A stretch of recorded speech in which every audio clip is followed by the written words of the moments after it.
Gracias a Caín, él fue el fundador de la primera ciudad. No con el legado de su mamá y su papá, sino con su impacto ante los otros. Que por eso es que me sale tan fácil decirte, hey, in vitro, hey, cautiverio, hey, él dice los otros. El Caín lo dice. Puede que posiblemente alguien cuando vio a esta criatura nacer, le dio una vuelta. Y él pudo haber contemplado a los otros, por si no, él no puede inventarse ese término. El relato bíblico de Génesis capítulo 5, versículo 5, habla exactamente sobre lo que era la vida extendida de Adán. Recuerden que Adán no fue que nació hoy y se murió ayer. De acuerdo a los estudiosos, Adán tenía tuvo un espacio de casi 930 años de vida. Y dice el mismo relato bíblico que tuvieron hijos. Bienvenido a tu canal favorito de YouTube, El Drama Reacciona, esta vez con un nuevo segmento, Sin Drama TV, señores. Ahí vamos a educar lo que es la Biblia. ¿Estás haciendo bulto o eres real?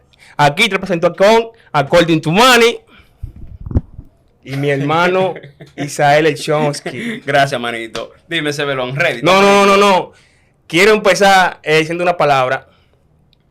Respeto a los fieles, respeto a los creyentes y a todo aquel religioso. Para mí son preguntas e incomodidades que tengo sobre la Biblia. Entonces vengo con mi pregunta de una vez.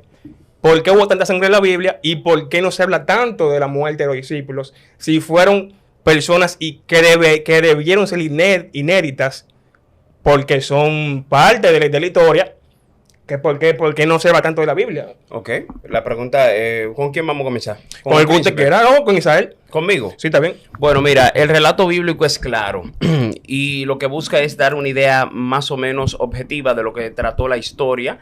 ¿Cuál es la cámara mía para enfocarme en mi cámara? ¿Veo la cámara o veo a Sebelón? ¿La del medio? No, la cámara. ¿La del medio? Pueden mirarlo si quieren, pueden mirarlo si quieren. ¿Cuál es? Esta es. Bien, entonces, ¿qué pasa? ¿Tú te refieres a qué muerte? Porque la muerte de Jesús No, la palabra de Dios. Yo hablé de los fieles. Clara. No. Yo hablé de los fieles que fueron los 12 discípulos que debieron ser partes inéditas ahora mismo en otra vida, pero hay poco rastro de su muerte e incluso también poco rastro de su vida. Entiendo. No, y la muerte en sí de ellos no es contada por mano directa de la Biblia, sino que fue un tercero.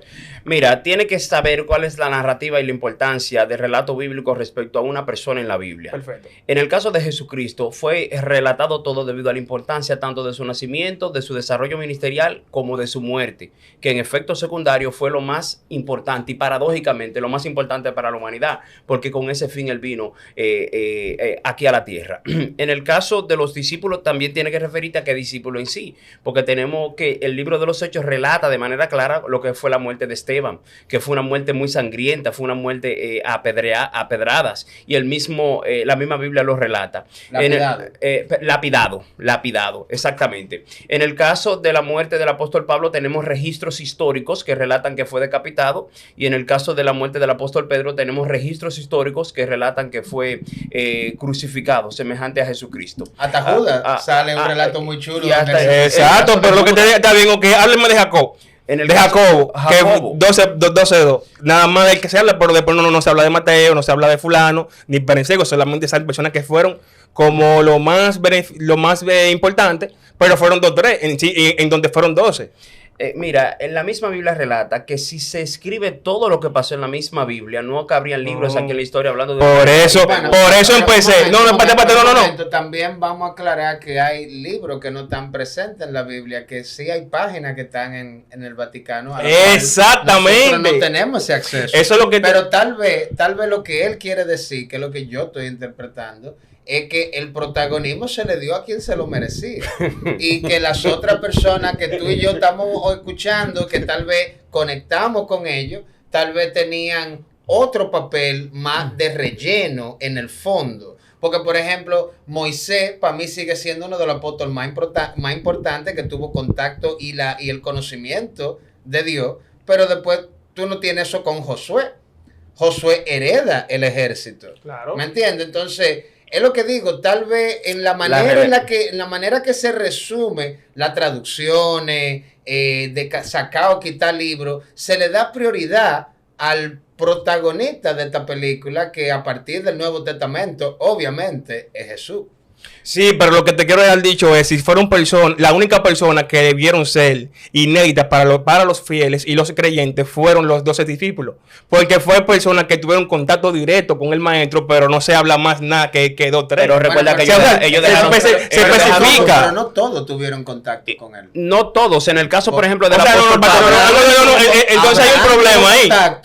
Moisés tuvo contacto y los otros, si yo no me equivoco, lo que tuvieron fue inspiración o llamada de ángel. Pero recuerda que yo no sé tampoco, Abraham y Moisés no se catalogan como discípulos porque fueron previos. Cuando tú te refieres a discípulos, entiendo que te refieres a lo que no, estamos mal, estamos mal, no, estamos mal. No, estamos mal.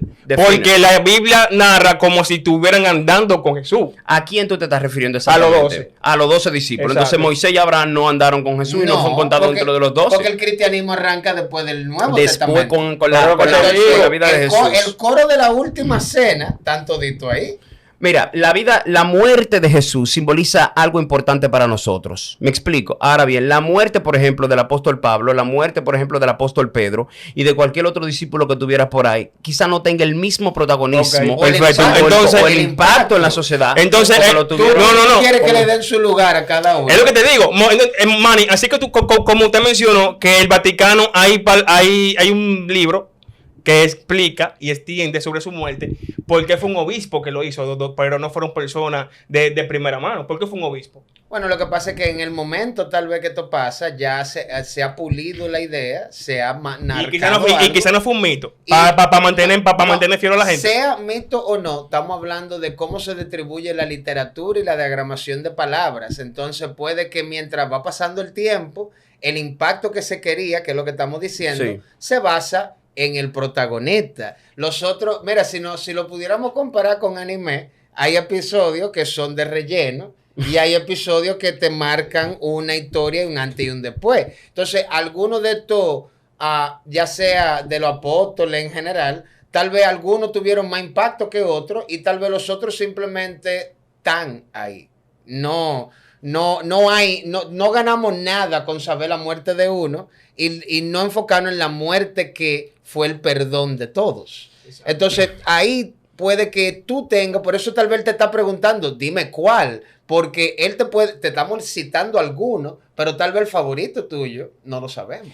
Y además recuerda que se toma la parte importante, por así decirlo, la parte que más resalta una edificación para el pueblo que lo está leyendo. Tenemos el caso, por ejemplo, de Elías. Elías fue un hombre extraordinario, pero ¿qué registro nosotros tenemos del nacimiento de Elías, de la juventud de Elías o de la familia de Elías? No existe alguno. ¿Por qué? Porque el relato se enfoca en la parte importante de su vida que Dios utilizó para edificar al pueblo.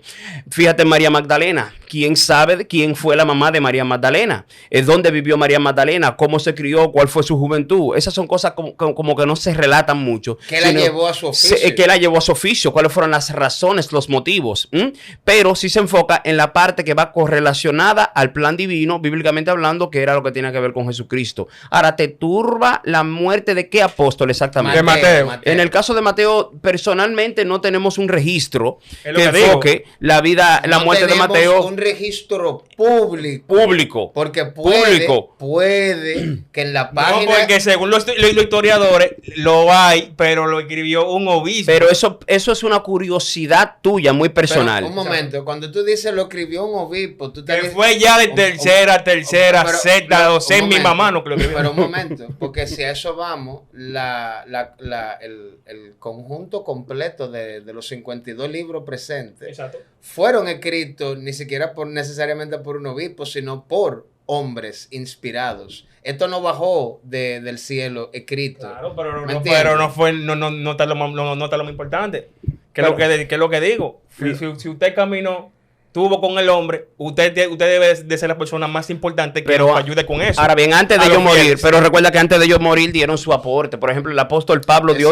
Mira, nosotros, por ejemplo, no tenemos una idea muy clara, bíblicamente hablando, de la muerte del apóstol Pablo. Quizás no se registra en la Biblia, literalmente hablando. Sin embargo, no se le resta mérito al apóstol Pablo. Es un santo. Todavía sol del día de hoy se habla del apóstol Pablo. Vuelvo y digo, porque la incidencia, el protagonismo de su vida, cuando estaba vivo, valga la redundancia, fue de provecho para la iglesia evangélica en su máxima expresión.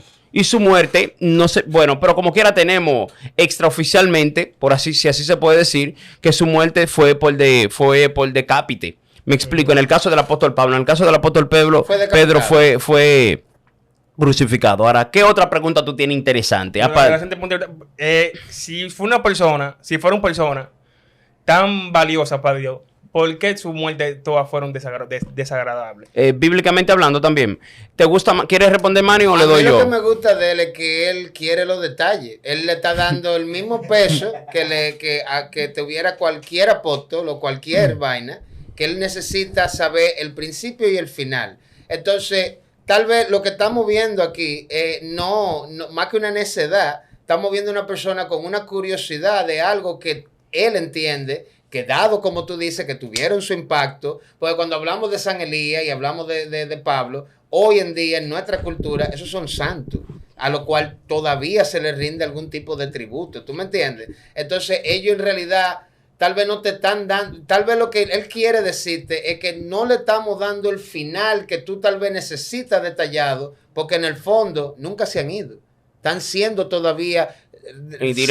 indirectamente algún tipo de tributo, algún tipo de gloria o alabe se le da en diferentes culturas. Pero es interesante, como él dice, esa curiosidad tuya, ¿dónde arranca eso? Y bueno, te la celebramos. Pero hacemos tanto resalta en el punto que le acabo de exponer, muy bien expuesto, que María, que es muy bien venerada por la Iglesia Católica, no se habla de su muerte. ¿Hay registro alguno de la muerte de María?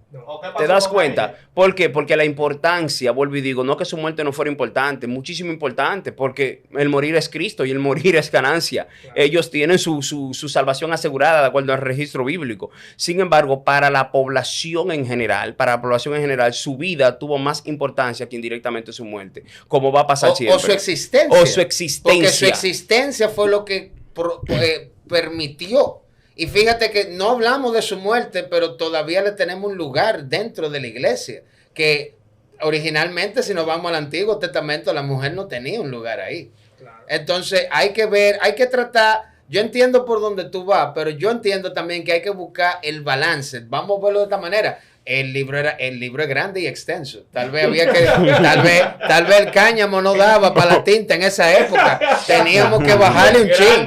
¿Tú me entiendes? Pero tú tienes maniaquía, pero vamos a aprovechar más y va con otra pregunta. Vamos para la segunda pregunta. Aquí estamos fundiendo. Bueno, señores, como esto es un debate o un mini debate, no sé cómo ustedes de ayer le quieren llamar. Aquí esto es una conversación documentada con diferentes puntos de vista para que ustedes puedan disfrutarlo. Claro. Y en los comentarios no pueden acabar.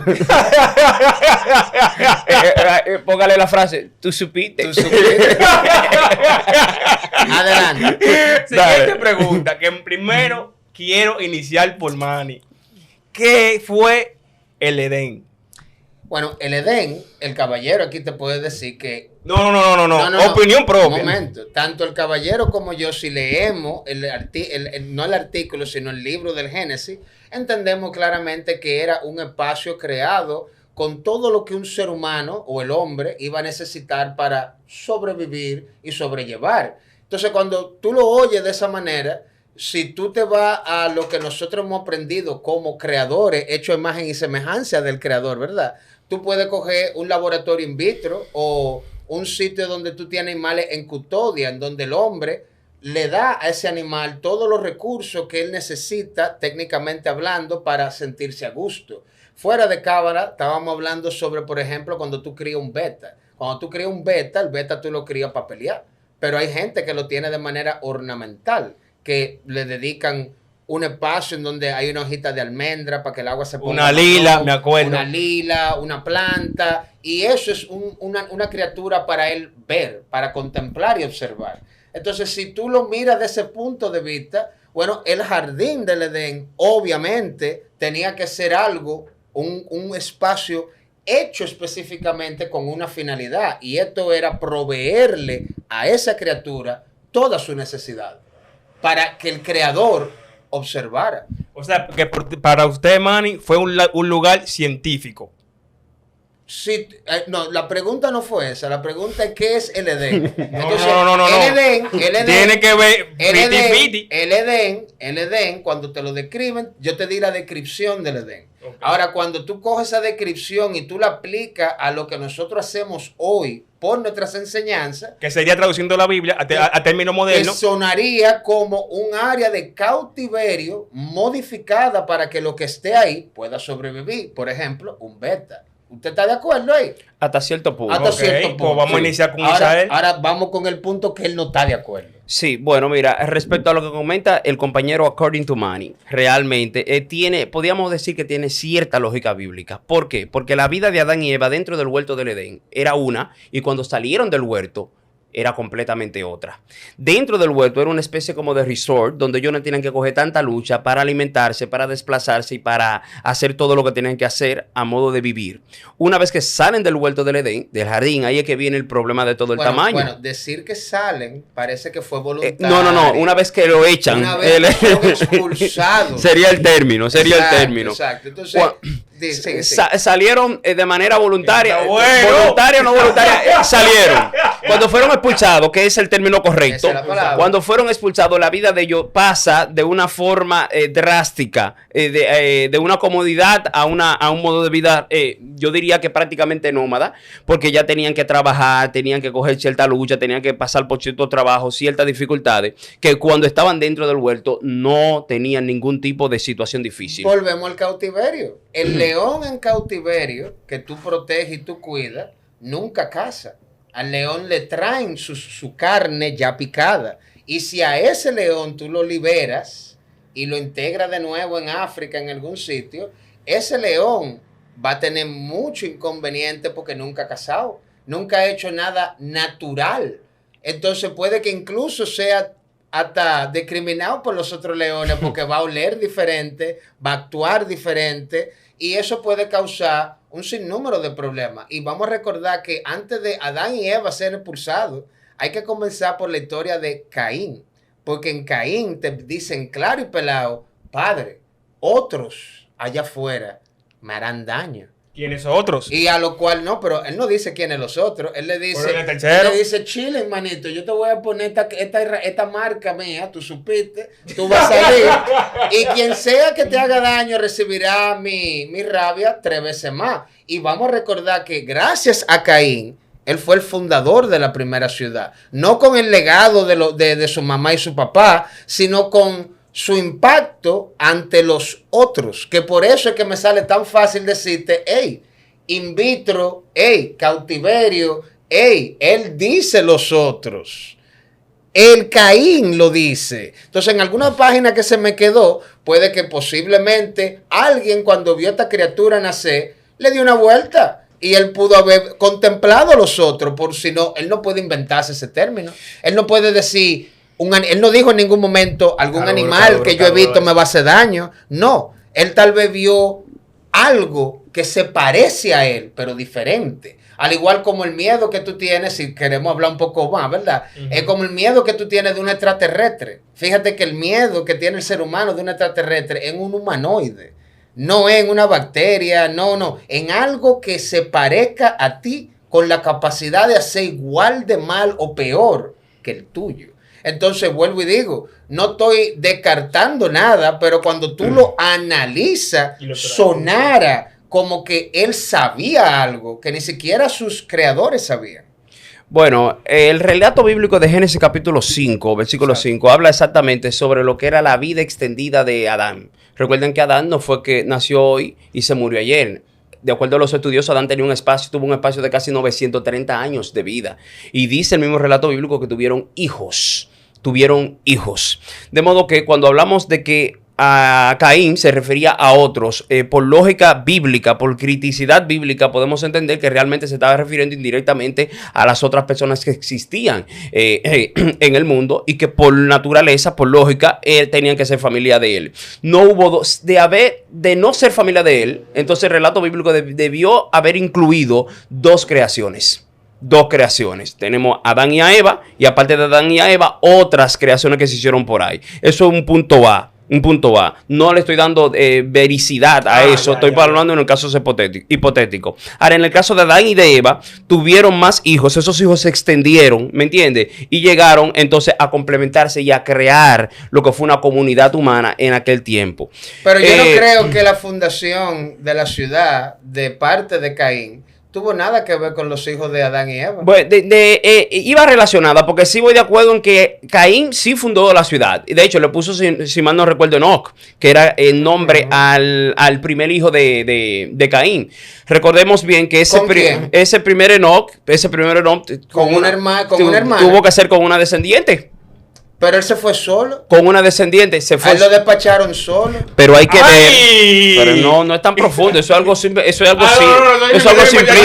Hay que ver. Lo profundo es que tú me digas que nada más se reprodujeron entre ellos mismos como si fueran insectos. Es que, por ejemplo, en el caso, vámonos más para atrás, más para adelante, en el caso de el arca de Noé.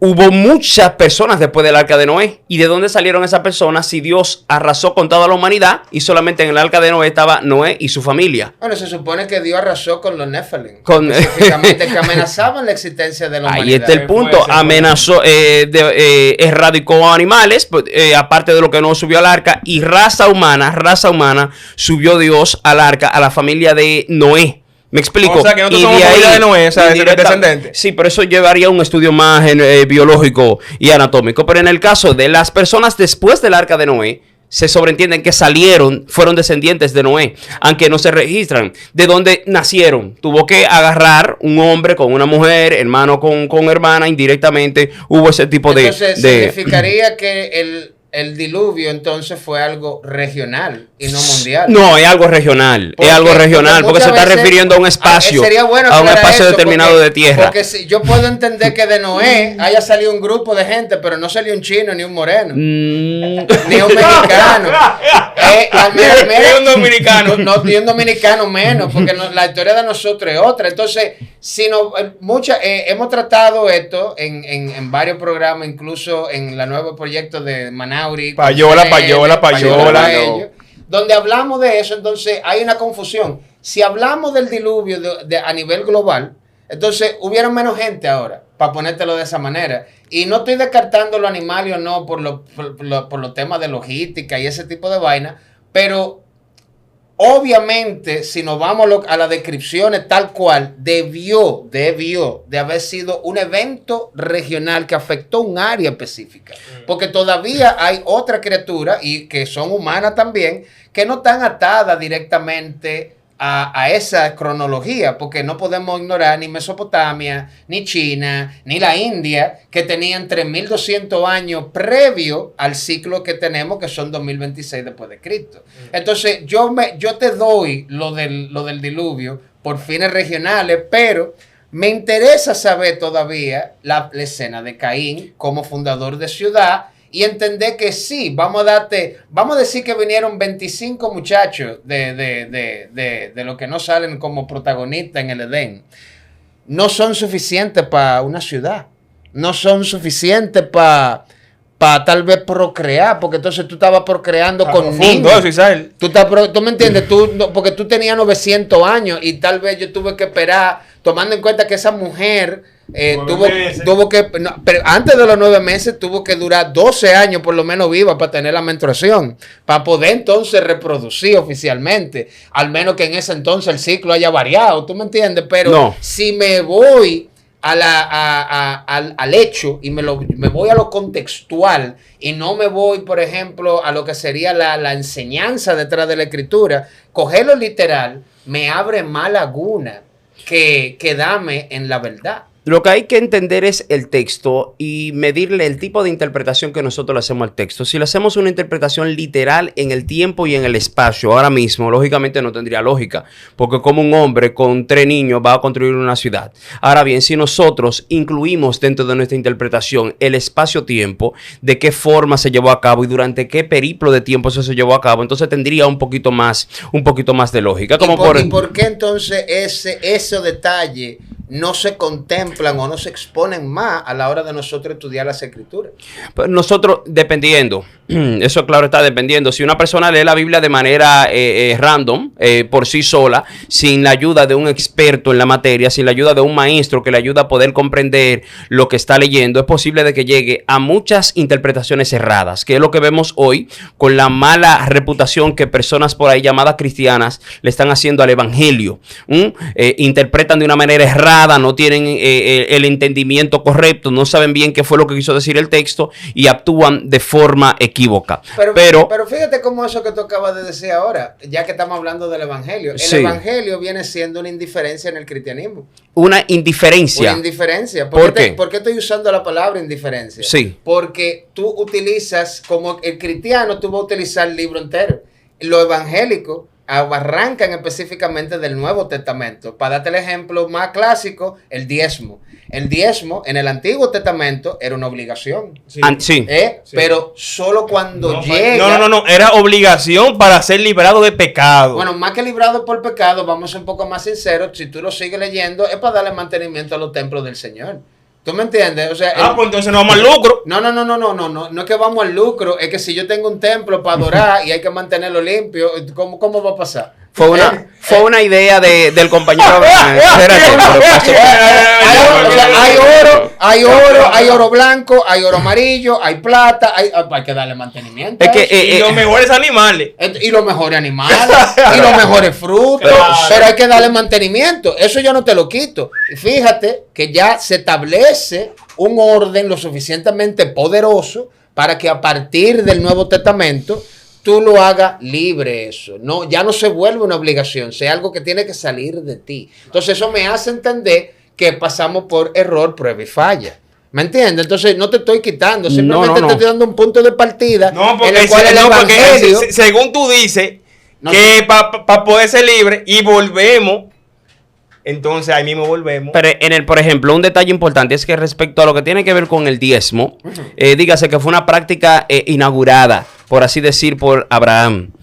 Y a Abraham le funcionó. Fue un pacto que él hizo con Dios. De todo lo que tú me des, yo te voy a dar a ti el 10%. A Abraham le funcionó. Ahora bien, como el pueblo de Israel sale de la simiente de Abraham, eso fue una tradición primero familiar de Abraham. Y como luego el pueblo se agrandó, se fue expandiendo la idea. El pacto le funcionó a Abraham porque para Dios fue agradable. Entonces luego se regó en la familia. Luego cuando la familia se convierte en toda una nación, le sigue funcionando. Y como tradición se pone que el pueblo tiene que entregar un diezmo. Me explico. Ahora, a ellos le funcionó porque Dios así lo hacía con ellos. En el caso de nosotros, en la época actual, no debe ser una obligación. No debe ser una obligación. Eso tiene que ser algo voluntario. Según el evangelio. Me nazca, sí. Algo que me nazca de manera. Según el evangelio. Algo que me nazca, sí. Pero según el evangelio. Según el evangelio. Entonces, volvemos y digo, ahí es donde viene la contradicción. Porque fíjate. Si nos vamos al cristianismo, técnicamente hablando, todos somos cristianos, porque estamos nacidos bajo en la era de Cristo, en el reloj de Dios. Entonces, no hay manera de, tú puedes decirme que yo puedo ser musulmán y adivina qué, yo nací en una época cristiana. Por ende, yo estoy contemplado bajo Cristo, aunque yo no quiera hacerlo, con la ilusión de que yo puedo ser otra cosa. Porque ¿Por qué? Porque, ¿qué hora es? Tiene que ser así. ¿Qué día es hoy? 7. ¿Qué año estamos? 2026. Después de Cristo. Entonces tú tienes 2026 años donde el marco cronológico de toda la historia pero eso es obligatorio. Tiene que dejar que te responda. Deja que él fluya. Tiene que dejar que te responda. Él puede fluir.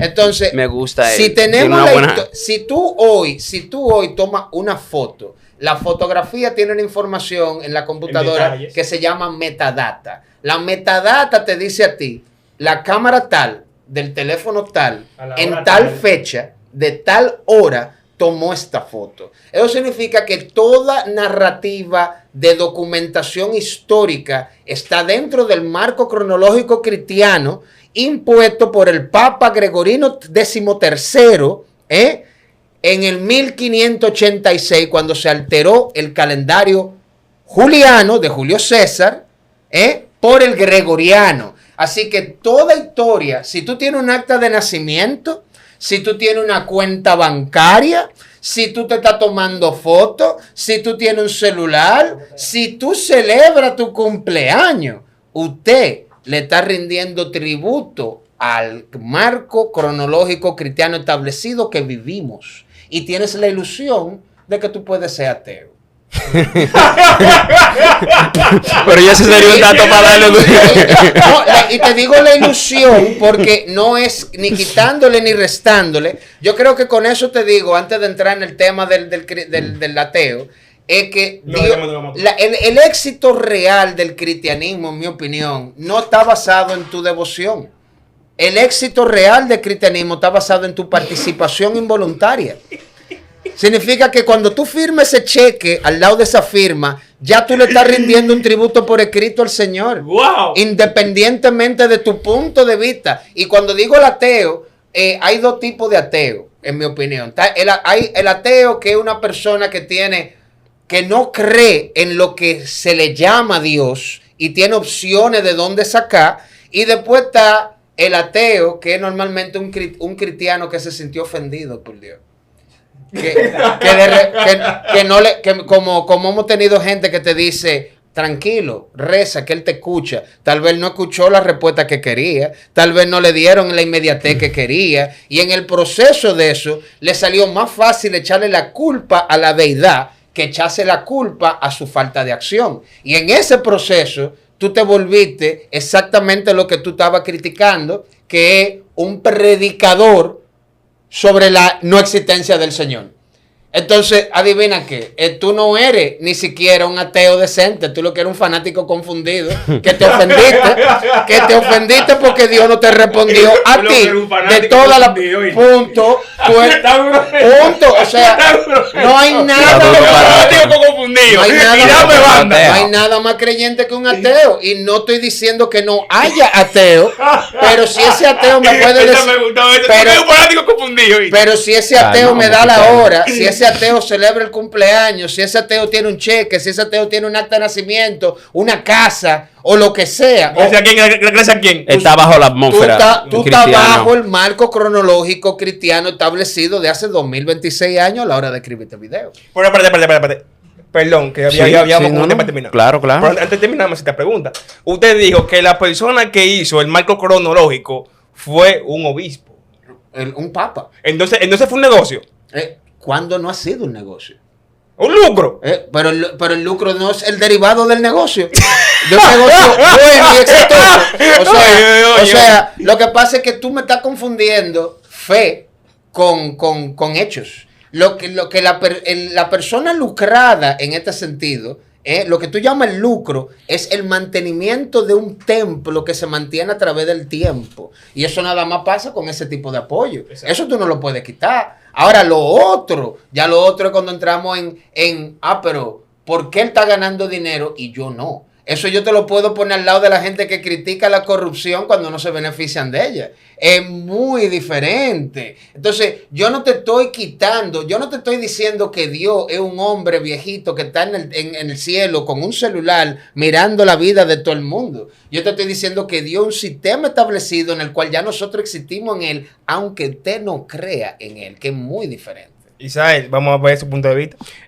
Hazme la pregunta directamente. No, la misma pregunta fue que le hice a él. Fue que oye, me se fue lejos. Vaya allí. ¿Cuál es tu pregunta? Cuando nos quedamos en que si fuimos creados o somos descendientes de Noé. ¿De Noé? Claro, porque ahí fue que él dijo. Yo solté a Noé hace rato. Hace rato. Ahora, ¿cuál es la otra pregunta? Entonces sería, quiero volver a Noé. Ok. Entonces, cógelo ahí. Quiero volver a Noé, por favor. Entonces, pero antes de tú atacármelo con Noé, recuerda que ya establecimos en algún momento, y él yo creo que estaba de acuerdo, cuando dijimos que obviamente el diluvio... Yo lo que necesito es la pregunta. Tú tienes que escuchar. Oye. Oye. Quedamos que el diluvio tuvo que haber sido regional, dado que la diversidad humana que tenemos hoy no pudo haber salido del escroto de él nada más. Imposible. ¿Tú me entiendes? Entonces, obviamente quedamos en la conclusión de que era regional, aunque todavía tenemos mucha gente en el público que nos va a decir que fue mundial. Y yo respeto eso también. Ok, pero ya para terminar y darle ya su final al video, Isael, ¿qué usted opina sobre lo que dijo According to Money? Resúmelo en una pregunta directa para mí. Vamos a ver. Me fundió, Emi. ¿Cuál es la pregunta? La pregunta sería, Mira, me fundí. la pregunta verdadera sería, ¿somos creyentes O somos bultos. o solamente somos fanáticos que hacen bulto? No hay mismo, hay mismo. Yo creo que hay de los dos. Y es válido, Yo ¿verdad? creo que hay de los dos, Ahora, realmente. danos a nosotros ahora tu opinión en base a lo que yo he dicho para que él tenga algún tipo de satisfacción. Sí, porque mira, No, es él. Un momento. Hay creyentes y hay realmente, como él dice, fanáticos que realmente hacen bulto. El texto bíblico dice de manera clara, a los suyos vino y los suyos no les recibieron. A los que les recibieron, a eso él le dio potestad de ser hechos hijos de Dios. Hay muchas personas en el mundo que están siguiendo los pasos de Jesucristo conforme a como lo establece la palabra. Y no conforme a como otro asunto porque no tenemos otro manual que nos indique cómo podemos hacer la voluntad de Dios aquí en la tierra. Tenemos a Cristo como referencia y de Cristo nos guiamos para poder hacer la voluntad aquí del Padre. Sí, hay muchas personas que creemos en Dios por las enseñanzas de Jesucristo y siguiendo los pasos de Jesucristo tratamos de acercarnos a Dios. El texto dice, hablando el mismo Cristo, yo soy el camino, yo soy la verdad, yo soy la vida y nadie viene al Padre si no es por mí. Por eso seguimos a Cristo. Fue un ejemplo a seguir tanto para la iglesia como hasta para la sociedad moral. Jesucristo tuvo un muy buen ejemplo en todas las áreas y lo consideramos el mejor ejemplo que Dios ha dado para poder hacer su voluntad aquí en la tierra. Eso es respecto a los creyentes reales. Ahora hay fanáticos confundidos. Fue el adjetivo que utilizamos. Confundido. Realmente que ya sea... No, fue uno mejor. Tú eres un fanático confundido, ¿oíste? Ahí podemos, yo incluiría ahí a lo que son los ateos, realmente, incluyo ahí a cualquier persona que entienda que Jesucristo es una fábula, que Jesucristo no es real, y a cualquiera que quiera utilizar otro medio para acercarse al Padre que no sea directamente a través de Jesucristo. Incluyo también a los que no entienden el mensaje de Jesucristo de manera correcta y actúan en contraposición a lo que Él ha dicho y Él ha establecido. Así que yo creo que hay creyentes verdaderos y fanáticos confundidos. Pero tú entiendes por qué algunos pensarían que hay algo de fábula detrás del contexto, ¿verdad? Sí. Específicamente cuando no fue el primer libro expuesto y ya habían varias sociedades como la que mencionamos que ya estaban desarrolladas con miles de años. Estaban tranquilos. Que no tenían sus deidades, sus dioses y todo esto. Entonces, incluso podemos hablar de las referencias que tenemos entre Mahón y el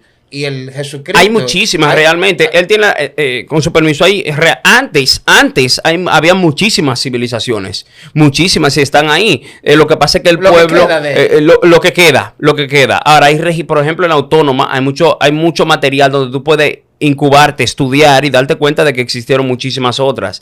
Ahora, los millennials prácticamente no hacen ningún estudio de ese tipo. El pueblo latinoamericano, gente del tercer mundo, para no utilizar otro adjetivo, tampoco se inmiscuye mucho en ese tipo de eventos. Él sería la resistencia en este caso. Bueno, sí existieron. Sí. Yo no diría una resistencia, porque, por ejemplo, la única razón que podemos decir que no fueron innovados en América Latina es porque en América Latina lo que estaba pasando era un movimiento de esclavitud. Real, pero todavía hoy, con toda la tecnología que tenemos, hay muchísimos recursos que nosotros podemos utilizarlo para darnos cuenta. Lo que no existe hoy, a sol del día de hoy, es, por ejemplo, el interés o el grado de distracción es demasiado elevado. Bueno, no hay interés porque la mayoría de personas que no estaban vinculadas a ese dogma fueron exterminadas. Porque la Santa Inquisición te lo explica muy bien, que es el único evento canónico que tenemos fuera de la Biblia que te explica las cruzadas de Dios. Tenemos películas que podemos ver en internet, pueden buscar Ágora, la película, tanto en inglés como en español, en donde te presentan una civilización que estaba en lo de ellos y de repente, bueno, llegaron un grupo de personas a exterminarlo. Porque vamos a hablar claro, si tú me dices a mí que la Santa Inquisición era que él creía en balas y yo le decía, oye, ven un fin de semana para mi pueblo para que conozcas a Jesús o para que conozcas a Jehová y yo te voy a cambiar tu vida. Ahí era sangre. No fue así. Sobre la Santa Inquisición yo puedo externar lo siguiente. Nosotros condenamos... No, pero recuerda que antes de llegar a la Santa Inquisición, está en los pasajes de la Biblia todo esto. Porque la primera vez que se empezó a matar para el Señor, lo vemos cuando Moisés baja del monte del Sinai y le dice, hey, ese cordero no le cuadra al Señor para que se te perdone. Dale muerte a quien tú tengas tu mano derecha, sea padre, hijo, hermano, toda la vaina más 500 pesos. Y según el texto, según la Biblia que tú lees, cayeron un mínimo de 2.500 ese día. Sí. Entonces de ahí pasamos al monte, pasamos un tiempo en el desierto y alguien dijo, hey, ¿tú quieres una casa para tu familia? Vamos para este pueblo. Lo dice, literalmente. Y de ahí es que viene tu guión de Ágora, la película. O sea, entonces, el éxito real que tenemos para imponerlo fue actos de genocida que nos llevaron a entonces a luego de eso, lo que ya no pulimos. Claro que tú vas a tener menos interés en averiguar algo porque esa es la realidad que tú tienes. El ejemplo que te puedo dar de eso es que República Dominicana, que es una conmemoración de clavos y de diferentes culturas, que es lo que le llaman el sincretismo, ese sincretismo se da aquí en los años de cuando en la Santa Inquisición estaban haciendo otra cosa por intereses humanos. Entiéndase, en la vida de un esclavo era de 8 a 10 y a mí no me interesaba seguir gastando dinero en esclavos. Yo voy a criar mis esclavos, ellos tienen su cultura para que y ahora yo creo en Dios, pero también creo en 281 deidades que tiene mi pueblo, entre ellas San Elías. Hay un dato importante respecto a lo que tiene que ver. Muchos opinan que la Santa Inquisición tuvo sus orígenes en lo que es la palabra de Dios. Podemos hablar de eso, de lo que de lo que muchas personas pueden entender como una Santa Inquisición, la Santa Inquisición bíblica, como muchos la llaman, y la moderna, que fue la después, la que tuvo que ver con nosotros, la que tiene que ver con contemporáneos a nosotros, indirectamente contemporáneos, porque está más cerca que la que se llama en la Biblia. Hablemos de la aquí y luego voy con la de allá. La de aquí nosotros la condenamos. Eso fue única y exclusivamente una mala interpretación bíblica que se hizo para aquella época, porque si alguien estaba llamado de parte de Dios a matar gente, a desvivir gente, si me permiten el término, era Jesucristo. Sin embargo, Jesucristo nunca levantó la mano contra nadie porque crean o dejen de creer. Él simplemente predicaba la palabra, creyeron, aceptaron, no creyeron, se fueron. El mismo texto lo dice, a lo suyo vino y los suyos no creyeron. Pero eso pudo haberlo matado. Pudo haberlo matado, pero voy para Moisés ahora. Pudo haberlo matado y no lo mató. O sea, la Iglesia Católica, sus representantes llevaron una Santa Inquisición, mal llamada Santa Inquisición, que no debió ser, no debió existir, y nosotros condenamos el hecho porque verdaderamente no fue lo correcto. Bíblicamente hablando, no tenía asidero ni tenía base. En el caso de Moisés, se condenan actitudes donde Dios desvive personas por H o por R. Todo eso tiene una explicación. Sin embargo, cuando hacemos un paralelismo entre lo pasado con Moisés, Dios no desvive. Voy para allá. Se desvive gente en nombre de Dios. No, pero el mismo Dios le dio poder a Elías para que Elías matara a personas de a 50. Venían gente de a 50 y lo mataba así. Si yo soy profeta, que caiga fuego del cielo y que lo mate a todo. Y pasaba, ocurría. Ahora bien, hay que ver qué punto de vista nosotros le damos a eso. Porque, por ejemplo, actualmente hoy, todavía en una época donde la democracia existe, el país más democrático del mundo, de acuerdo a los sociólogos, son los Estados Unidos de Norteamérica. Y en los Estados Unidos de Norteamérica existe la pena de muerte. En estos días Trump amenazó con desvivir a una ciudad completa si no cumplían con abrirle un estrecho de Hormuz. Sí, pero eso yo creo que están forzando que Jesucristo vuelva. Indirectamente. Entonces, ¿qué hacemos cuando los mismos Estados Unidos acaban con miles de personas por allá, mal llamados terroristas, o si son terroristas, como quiera, son tipos de genocidio que se están realizando, pero que el mundo lo celebra y que lo ve como bueno y como válido, y nadie lo critica? ¿Me explico? Y solamente para aclarar, Dios no mató a nadie. Personas mataron gente usando a Dios como una excusa. En esas Santa Inquisiciones, pero todavía lo hacen, varón, porque cuando tiran una bomba la bendicen, ¿tú entiendes? Entonces, esos son aspectos. Respira, deja que la hable. Vamos a esto. Dele. Esos son aspectos que nosotros tenemos que manejar. Porque muchas veces lo que pero no, es lo que me está diciendo, déjalo hablar, que vamos a cortar. Si me permiten, pero no me ha permitido por lo menos desarrollar mi idea. Me permite el chance. Bien, ¿qué pasa? Condenamos hechos que en la Biblia registra que son atribuidos a Dios, gracias por la corrección. Y sin embargo, a sol del día de hoy se siguen realizando hechos y nosotros no los condenamos. ¿Cómo nosotros celebramos a sol del día de hoy la pena de muerte? ¿Cómo celebramos que todo es unido? ¿Cómo celebramos la bomba de Hiroshima? ¿Cómo se celebra eso? ¿Cómo se celebra que Estados Unidos suelte una bomba por el motivo que sea y acabe con prácticamente un país completo, que a sol del día de hoy todavía existen secuelas de eso? Usa de Y no petróleo. solamente una, sino dos. ¿Cómo se celebra hoy, a sol del día de hoy, que Estados Unidos siga invadiendo pueblos, acabando con personas, matando personas, y eso se ve como bueno y como válido? Me explico, y hasta se celebra. Saddam Hussein fue muerto ¿cómo? Con la horca, si mal no recuerdo. Entonces, le damos a Estados Unidos y le celebramos a Estados Unidos matar muchísima gente por la razón que sea, por lo que ellos entienden que es bueno y es válido de acuerdo a su ley, y condenamos a Dios por hechos que se ven en la Biblia de que se pudo hacer y que no se pudo hacer. Ahora bien, hablamos de Dios, porque Dios no tiene que ver con esa decisión humana. lo interpretamos de esa forma. Ahora, la muerte siempre ha existido y siempre ha de existir. Por ejemplo, en el caso del pueblo de Israel, lamentablemente fueron normativas que se utilizaron y que eran propias de ese pueblo. Tenemos hoy un pueblo, si mal no recuerdo, Singapur, donde el que comete una infracción nomenclada al uso de sustancia prohibida es eliminado. Ahí nadie critica eso. Ahí te cosen, ahí te agarran y te torturan también. Entonces nadie lo critica, sino que lo ven como un hecho bueno y válido dependiendo del contexto en el cual eso se encuentra. Entonces, ¿por qué criticamos un hecho bíblico que tiene que ver con muerte y hoy celebramos una bomba, hoy celebramos muerte, etcétera? Todo tiene que ver con su fin, todo tiene que ver con su contexto. Aquí se celebra mucho lo que es la muerte de Trujillo.